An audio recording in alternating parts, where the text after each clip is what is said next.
Have you ever found yourself staring at a screen at 11 p.m., fully aware of what you should be doing, but somehow you're 3 hours deep into videos you didn't even care about? You tell yourself you'll start at 3 p.m., then 3 passes, so naturally the new start time becomes 4.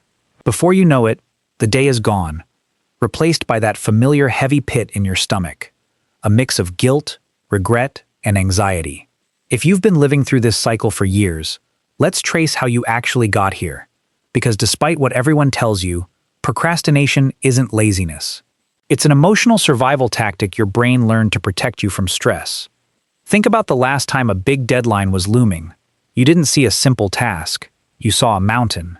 You saw the stakes, the effort, every way you could fail. When a task feels that intimidating, your brain perceives it as a threat to your emotional safety. So it pulls the emergency brake and redirects you towards something easy.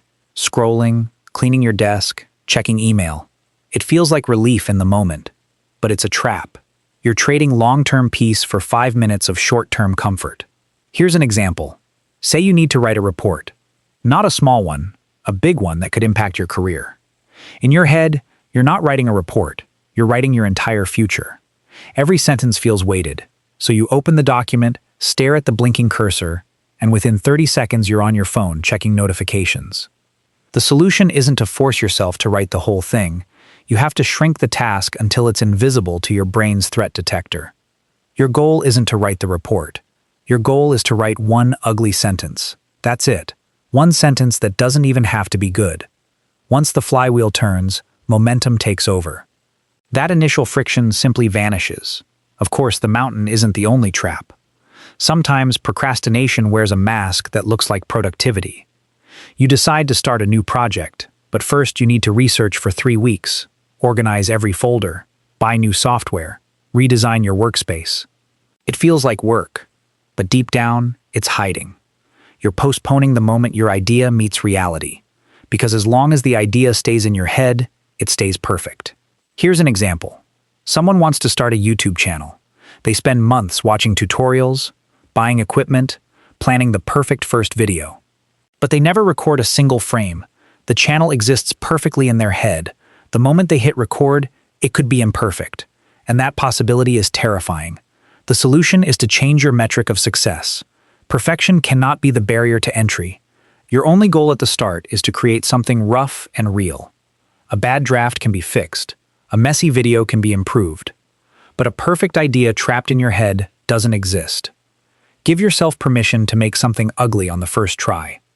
That permission alone releases the pressure valve. Now let's talk about another silent driver, the illusion of the future self. We treat our future selves like superheroes. We convince ourselves that tomorrow's version of us will have endless energy, unbreakable discipline, and zero temptation. So we push the hard work off. It feels like relief today, but when tomorrow arrives, you wake up as the exact same person, facing the exact same friction, only now, with less time and more anxiety. Here's a concrete example. You tell yourself, I'll wake up early and exercise tomorrow. So you stay up late scrolling. Tomorrow comes, you hit snooze. You feel like a failure before the day even starts. The problem isn't that you're weak. The problem is you expected your future self to do something your present self wouldn't even start.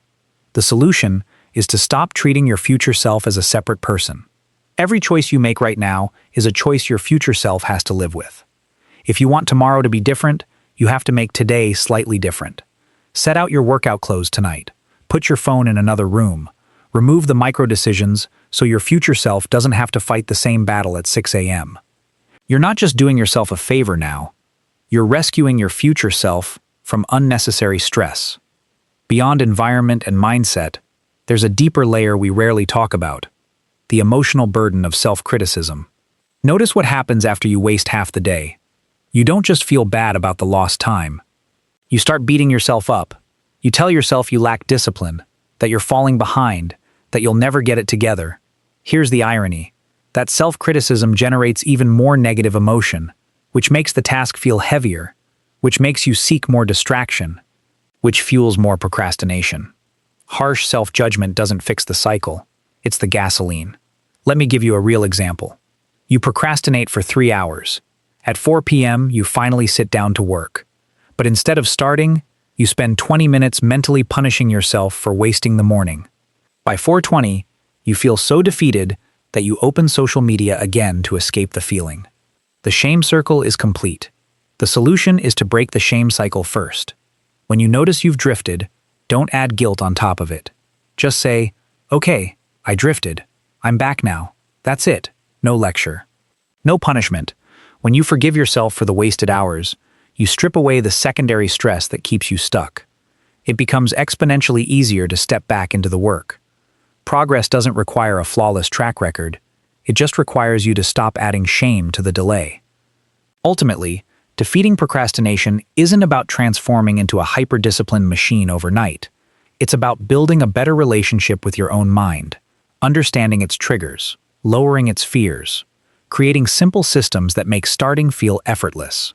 The goal was never to sprint across the finish line on day one.